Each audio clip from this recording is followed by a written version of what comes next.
Praise the lord ಪ್ರಿಯರೇ, ದೇವರ ಅತಿ ಪರಿಶುದ್ಧವಾದ ನಾಮಕ್ಕೆ ಸ್ತೋತ್ರವಾಗಲಿ. ಇಂದು ಒಂದು ಚಿಕ್ಕ ಜಾನವಾಕ್ಯವನ್ನು ತಿಳಿದರ ಮೂಲಕ ದೇವರ ನಾಮನ ಮೈಪಡಿಸೋದಕ್ಕೆ ದೇವರು ಕೊಟ್ಟ ಮಹಾನ್ ಕೃಪೆಗಾಗಿ ನಾನು ಸ್ತೋತ್ರ ಮಾಡ್ತೇನೆ ಪ್ರಿಯರೇ.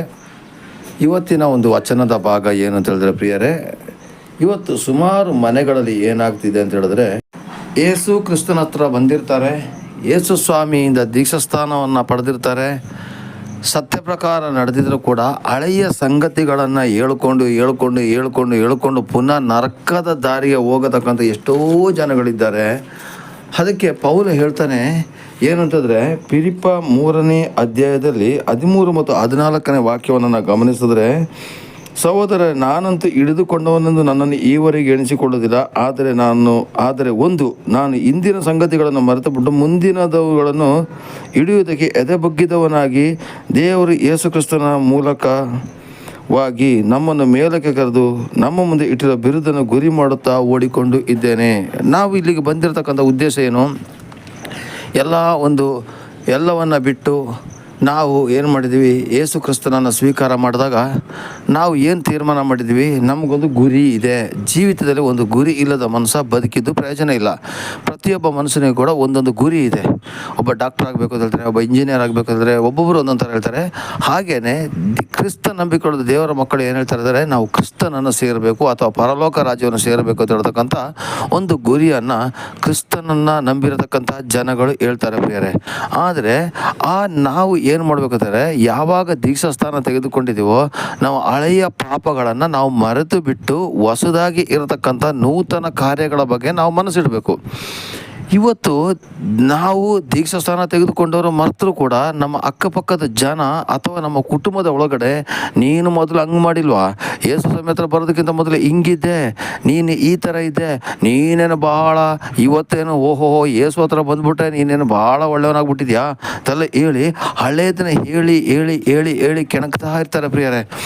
ನಿಮ್ಮ ಅಪ್ಪ ಹಾಗೆ, ನಿಮ್ಮ ಅಮ್ಮ ಹೀಗೆ, ನಿಮ್ಮ ಅಕ್ಕ ಹೀಗೆ, ನಿಮ್ಮ ತಂಗಿ ಹೀಗೆ, ಬರೀ ಕೇವಲ ಏನಂದರೆ ಕುಟುಂಬದಲ್ಲೇ ಕಚ್ಚಾಟಗಳು. ಇವತ್ತು ಏನಾಗಿದೆ? ರಕ್ಷಣೆ ಹೆಸರಿಗೆ ಮಾತ್ರ ರಕ್ಷಣೆ ಹೊಂದಿದ್ದಾರೆ, ದೀಕ್ಷಾಸ್ಥಾನದ ಒಂದು ಸವಿಯನ್ನು ಅನುಭವಿಸಿದ್ದಾರೆ, ಯೇಸು ಕ್ರಿಸ್ತನ ವಾಕ್ಯದ ಸತ್ಯಾರ್ಥವನ್ನು ತಿಳಿದಿದ್ದಾರೆ. ಆದರೂ ಕೂಡ ಅವ್ರು ಏನು ಮಾಡ್ತಾರೆ ಗೊತ್ತಾ? ಅಲ್ಲಿ ಪೌಲ ಹೇಳಿದಾಗೆ, ನಾನಂತೂ ಹಿಡಿದುಕೊಂಡವನೆಂದು ಅಂದರೆ ಇನ್ನೂ ಹಳೆಯದನ್ನೇ ಹಿಡ್ಕೊಂಡಿದ್ದಾರೆ. ಹೆಸರಿಗೆ ಮಾತ್ರ ನಾಮಕಾವಸ್ಥೆ ಕ್ರೈಸ್ತರಾಗಿದ್ದಾರೆ. ನನ್ನನ್ನು ಈವರೆಗೆ ಎಣಿಸಿಕೊಳ್ಳಿದ್ರೆ, ಆದರೆ ನಾನು ಇಂದಿನ ಸಂಗತಿಗಳನ್ನು ಮರೆತು ಬಿಟ್ಟು.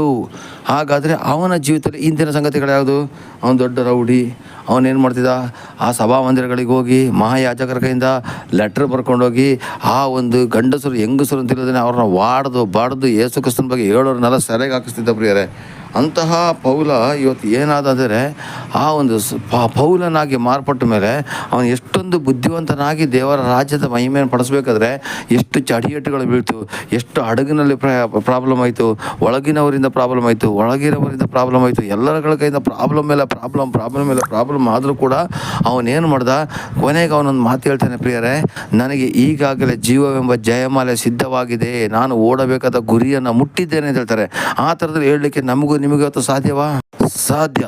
ಹೇಗೆ ಅಂತ ಹೇಳಿದ್ರೆ ಪ್ರಿಯರೇ, ನಾವು ಹಳೆಯ ಸಂಗತಿಗಳನ್ನು ಮರೆತು ಬಿಡಬೇಕು. ನಾವು ಮಾಡತಕ್ಕಂಥ ಎಷ್ಟೋ ಪಾಪಗಳಿರ್ಬೋದು, ಅದನ್ನು ದೇವರ ಮುಂದೆ ಒಪ್ಪಿಕೊಂಡು ನಾವು ಇನ್ನು ಮುಂದಕ್ಕೆ ಮಾಡೋದಿಲ್ಲ ಒಂದು ದೃಢ ಪ್ರತಿಜ್ಞೆ ಮಾಡಿ ದೀಕ್ಷಾಸ್ಥಾನ ಮಾಡಿಕೊಂಡ ತಕ್ಷಣ ನಮ್ಮ ಪಾಪವನ್ನೇ ದೇವರೇ ಪರಿಹಾರ ಮಾಡಿರಬೇಕಾದ್ರೆ ನಾವು ಯಾರ್ರೀ ಇನ್ನೊಬ್ಬರ ಬಗ್ಗೆ ನೀನು ಅಂಥವನು ಇಂಥವನು ಅಂತ ಹೇಳಲಿಕ್ಕೆ? ಕೂಡುದು ಪ್ರಿಯರೇ.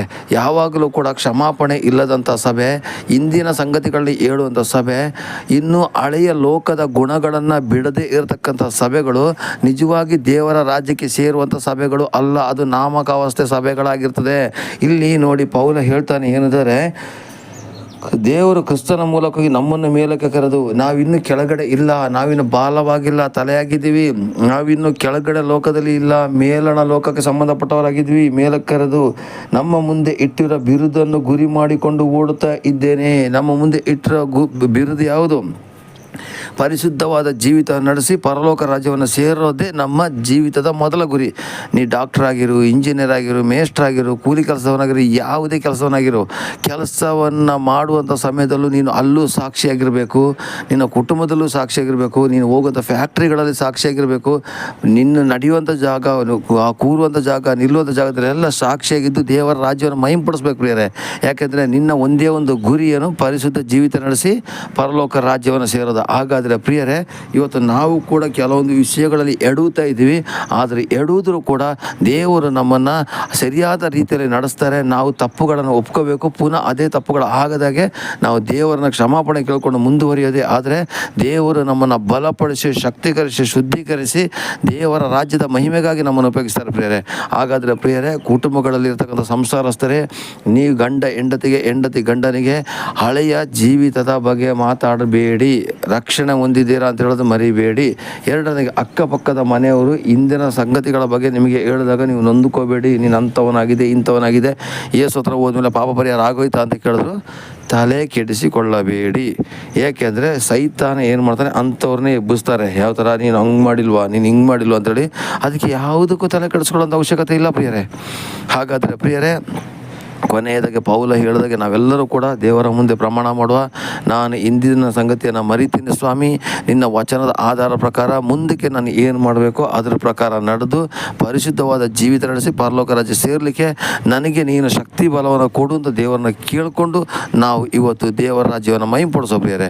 ನಮ್ಮನ್ನು ನೋಡಿದಂಥ ಜನಗಳು ಇವರಲ್ಲಿ ನಿಜವಾಗಿ ದೇವರಿದ್ದಾರೆ ತಿಳ್ಕೊಂಡು ಅವರು ನಮ್ಮನ್ನು ಹಿಂಬಾಲಿಸುವಂತೆ ಮಾಡೋ ಪ್ರಿಯರೇ. ಆಮೇನ್, ಆಮೇನ್, ಆಮೇನ್. ಎಲ್ಲರಿಗೂ ಪ್ರೈಸ್ ಲಾರ್ಡ್ ಪ್ರಿಯರೇ. ಪ್ರಾರ್ಥಿಸು ನೀವೋ ಮಗನೇ, ಪ್ರಾರ್ಥಿಸು ನೀವೋ ಮಗಳೇ, ಪ್ರಾರ್ಥಿಸಲು ಅದ್ಭುತವ ಕಾಣುವೆ, ಆನಂದ ಆರೋಗ್ಯ